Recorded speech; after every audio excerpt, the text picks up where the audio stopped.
In this module, we will define what a sequence is and give several examples. Definition. A sequence is a function f from natural numbers to r. That's it. Probably the shortest definition you have seen. Even the definition of empty set was slightly bigger, I believe. So, we will be studying sequences. This notation, this functional notation is not always convenient. So, usually the simplest way to describe a sequence is to just list out the elements as x1, x2, x3, ... or a1, a2, a3, ... This is sort of like a dynamic notation for sequences. Often we will just list 3 or 4 terms and it should be apparent what the rest of the terms are. You should be able to guess what the rest of the terms are. Okay. So this xi is just supposed to be f of I. So essentially sequence are just lists.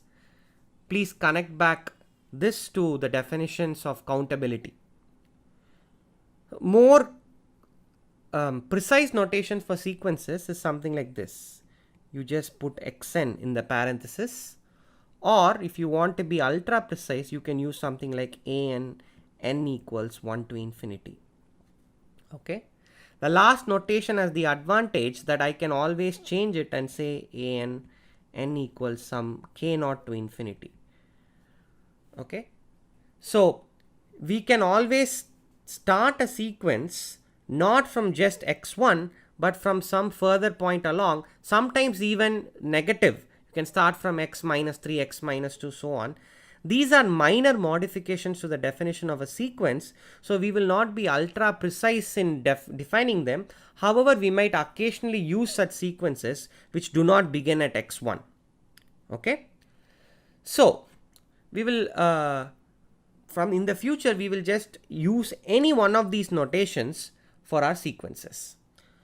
Now, sequences are very important in analysis because many of the major concepts of analysis, including limits, continuity, differentiation, integration, and even sum of infinite series, can all be phrased in terms of sequences. So, our objective is to study what it means for a sequence to converge to a particular number or approach a particular number or limit of a sequence to be a particular number. Before we get to that, it's always good to see lots of examples.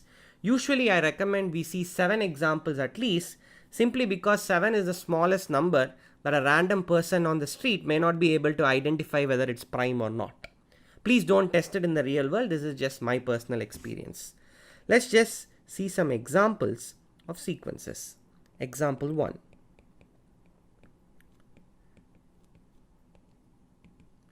Consider the sequence 1, 2, 3, ... So if you want to be ultra precise, this is the sequence defined by f of n equal to n or n running from 1 to infinity, or I'm going to be done here. I'm not going to belabor this anymore. So this is a sequence of real numbers that is ever increasing. Clearly, it does not tend to a point on the real line. But in an intuitive sense, this sequence seems to converge to the point infinity, though infinity is not a point on the real line.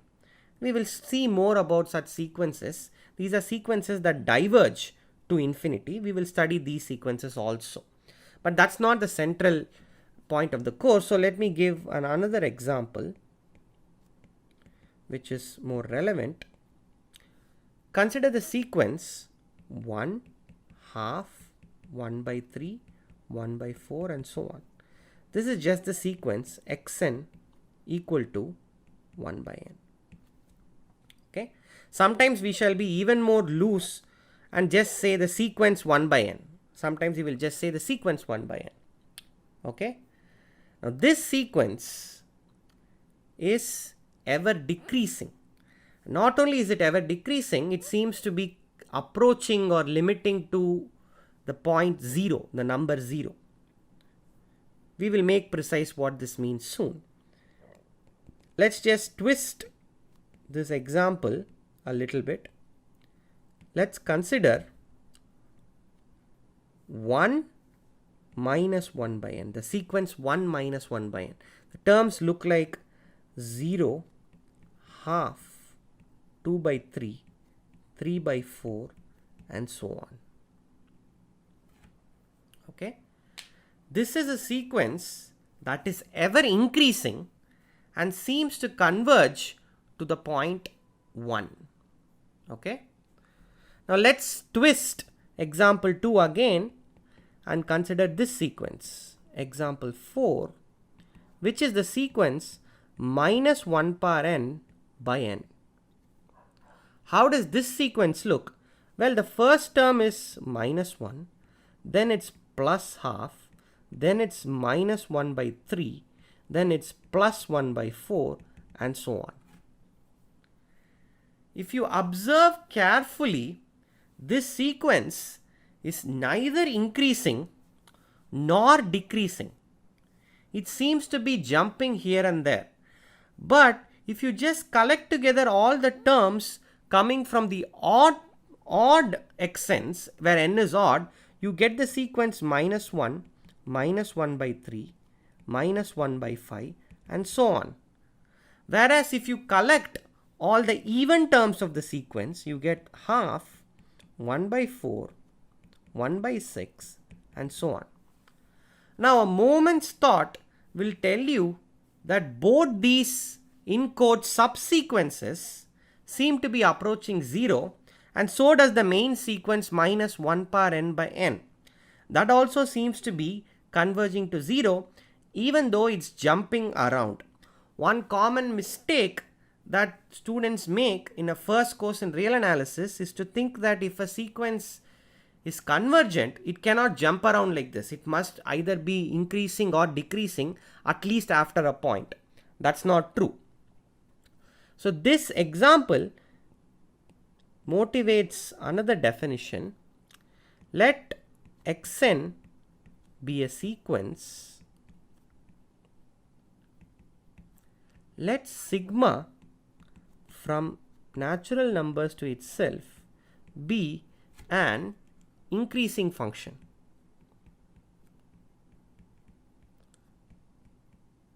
What does this mean? This means that sigma of n plus 1 is greater than sigma of n for all n and n. Okay? Then the sequence defined by f from n to r, n mapping to x sigma n is called a subsequence. Is called a subsequence of xn.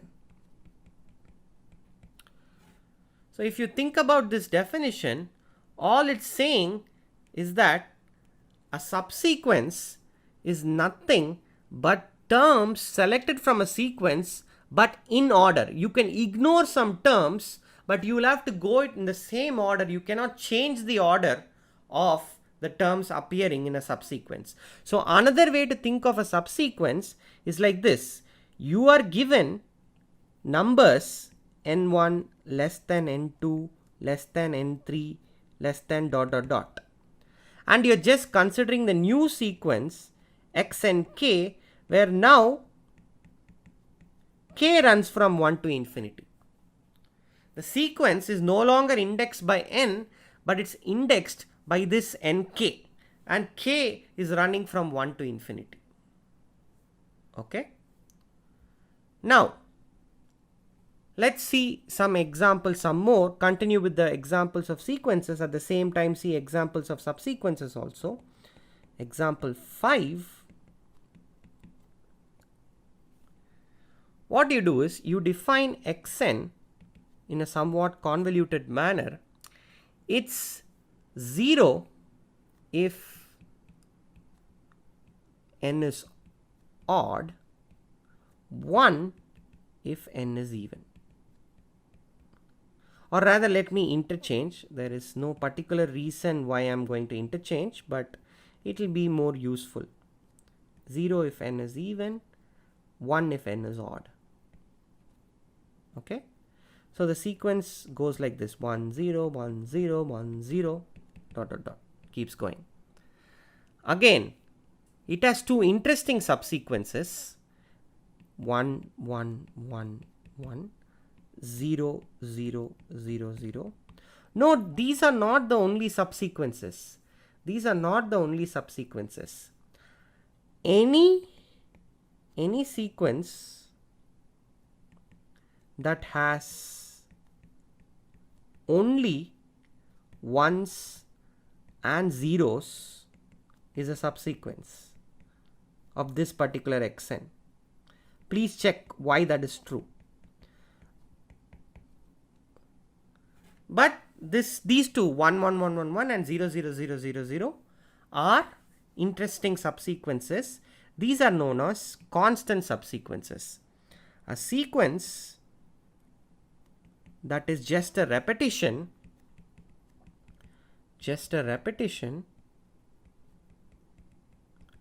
of a single constant is called a constant sequence. Not a very creative name, but at the same time, no need to be creative when it's not needed. Okay, now let's see some complicated examples. Example: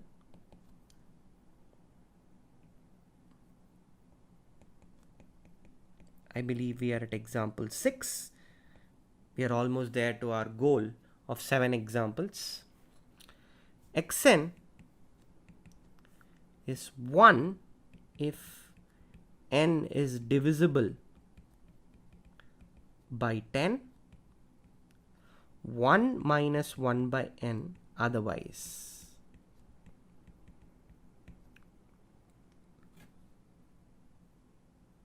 Okay. This sequence also has some interesting subsequences. One of them is 1 1 1 1 1. Okay.